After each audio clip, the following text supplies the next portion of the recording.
ম্যানহাটনে United health কেয়ারের CO Brian থমসনকে গুলি করা এবং গুলি শেষে আততায়ী যে মেসেজটি দিয়েছে সেখানে তিনটি শব্দ খুব গুরুত্ব পেয়েছে: ডিনাই, ডিফেন্ড অ্যান্ড ডিপোজ।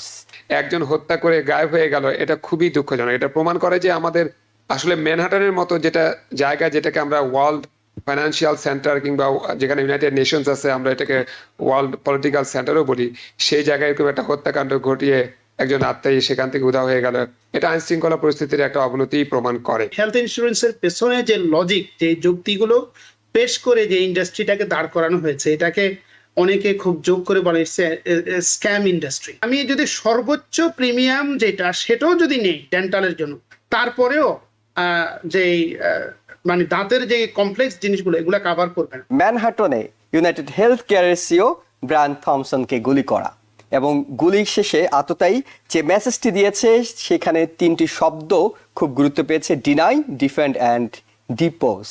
অর্থাৎ ধারণা করা হচ্ছে যে কোনো রকম অসন্তোষ থেকে তাকে হয়তো গুলি করতে পারে, যদি স্পষ্ট কোনো কারণ এখনো আইন শৃঙ্খলা বাহিনী পায়নি। তবে এটি নিয়ে আমাদের হাতে যে KFF এর একটি পোল আছে, যে পোলে বলা হচ্ছে যে আমেরিকার 2/3 মানুষই হেলথ কেয়ারের সেবা নিয়ে নিজেদের অসন্তোষ জানাচ্ছেন। অর্থাৎ তারা বলছেন কোনো না কোনোভাবে হেলথ কেয়ারের বিরুদ্ধে তাদের অভিযোগ আছে। অ্যাডভোকেট আব্দুর রশিদ, আপনার কাছে জানতে চাই, সেটি হলো একেবারে এই ম্যানহাটনের বুকে এরকম একটা হত্যাকাণ্ড, এরকম একজন গুরুত্বপূর্ণ ব্যক্তিকে খুন করে আততায়ী এখনো পলাতক, এখনো তাকে ধরা সম্ভব হচ্ছে না। এটি কি আমেরিকার আইন শৃঙ্খলার পরিস্থিতির অবনতির যে কথাটা বলা হয় বারবার, তারই একটি দৃষ্টান্ত কিনা? ধন্যবাদ জুয়েল ভাই, এবং আপনার মাধ্যমে দর্শক শ্রোতাদেরকে। ইদানিং নিউ ইয়র্ক সিটির মধ্যে আমরা যদি অবলোকন করি, মানে আইন শৃঙ্খলা পরিস্থিতির বিভিন্ন জায়গায় বেশ অবনতি কিন্তু আমরা দেখছি।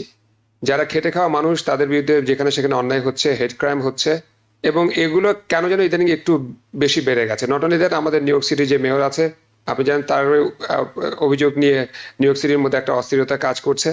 এই সময়ে যখন একজন হেলথ কেয়ার ডিপার্টমেন্টের একজন চিফ বা সিও কে যখন এইভাবে হত্যা করা হলো ম্যানহাটনের মতো জায়গায়, যেখানে প্রত্যেকটা ইঞ্চি জায়গা সার্ভিলেন্স ক্যামেরার মধ্যে বলা হয় যে যুক্ত থাকে, সেখানে একজন হত্যা করে গায়েব হয়ে গেল, এটা খুবই দুঃখজনক। এটা প্রমাণ করে যে আমাদের আসলে ম্যানহাটনের মতো যেটা জায়গা, যেটাকে আমরা ওয়ার্ল্ড ফাইন্যান্সিয়াল সেন্টার কিংবা যেখানে ইউনাইটেড নেশনস আছে, আমরা এটাকে ওয়ার্ল্ড পলিটিক্যাল সেন্টারও বলি, সেই জায়গায় এরকম একটা হত্যাকাণ্ড ঘটিয়ে একজন আত্মায়ী সেখান থেকে উধাও হয়ে গেল, এটা আইন শৃঙ্খলা পরিস্থিতির একটা অবনতি প্রমাণ করে।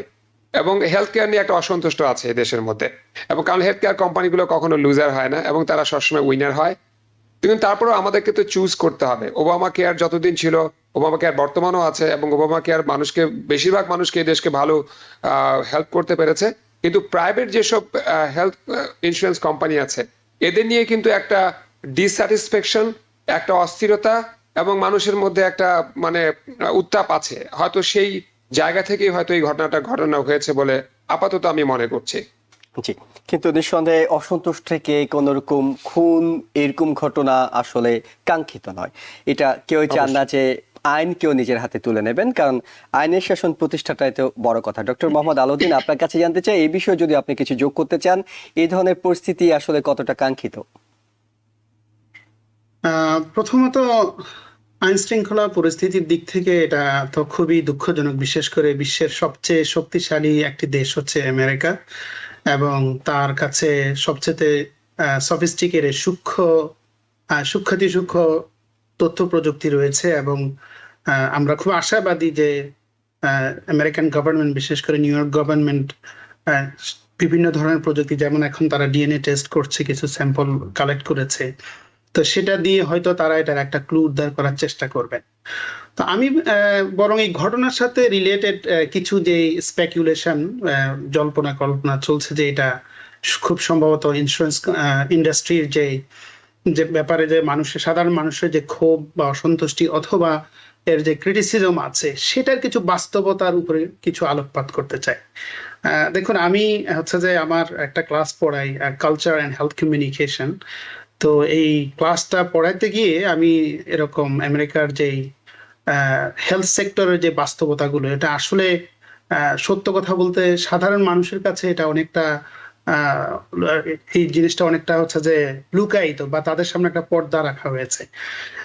পর্দা রাখা তো মানুষ যেটা বুঝে তার এক্সপিরিয়েন্স থেকে বুঝে, যেমন আমার হেলথ ইন্স্যুরেন্স না থাকলে আমি সাফার করব, আমার ফ্যামিলি মেম্বার সাফার করবে বা আমার আত্মীয় স্বজন সাফার করবে, সেই জায়গা থেকে আমি বুঝতে পারবো যে আমার এই জিনিসটা নেই। কিন্তু হেলথ ইন্স্যুরেন্সের পেছনে যে লজিক, যে যুক্তিগুলো পেশ করে যে ইন্ডাস্ট্রিটাকে দাঁড় করানো হয়েছে, এটাকে অনেকে খুব যোগ করে বলে স্ক্যাম ইন্ডাস্ট্রি, যে মানুষের পকেটের সমস্ত টাকাগুলো নিয়ে যায়।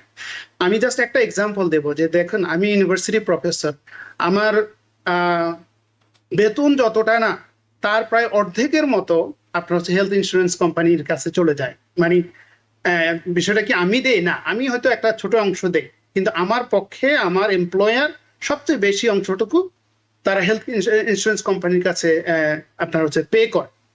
তো আপনি এটা হচ্ছে একজন ইউনিভার্সিটি প্রফেসরের বক্তব্য বলছি, কিন্তু আপনি যদি অর্ডিনারি আমেরিকানসদের বিষয়গুলো যদি আপনি চিন্তা করেন, যে এটা মোস্ট রিসেন্ট যে ইলেকশন হলো আমেরিকাতে, সেটাতেও এটার ব্যাপারে অনেক ধরনের বিশেষজ্ঞ মতামত আছে, অনেক ধরনের বিশ্লেষণ আছে যে আমেরিকার একটা ক্লাসকে ডেমোক্রেটিক পলিটিক্স রিপ্রেজেন্ট করে নাই বা তারা অ্যাড্রেস করে নাই, সেটার একটা রিয়াকশন হিসেবে অনেকগুলো কারণের মধ্যে একটা রিয়াকশন হিসেবে তারা হচ্ছে ইলেকশনে ট্রাম্পকে বেছে নিয়েছে। এখন ট্রাম্প কি করবে সেটা সময়ের সাথে আমরা দেখতে পাবো, সেটা অন্য বিষয়, কিন্তু পাবলিককে বলার ক্ষেত্রে ট্রাম্প যে সাকসেসফুল এটা অনেকটা অবভিয়াস। তো হেলথ ইন্স্যুরেন্স বা হেলথ সেক্টরে যে একটা মানুষের যে বঞ্চনা আছে, মানুষের যে কষ্ট আছে, মানুষ যে নানাভাবে এটা এই আপনার হচ্ছে যে এটার বঞ্চনার শিকার হচ্ছে, সেটা অনেকটা অনুমেয়। তো এই হত্যাকাণ্ডটা এর সাথে জড়িত কিনা সেটা আসলে বলা খুবই মুশকিল।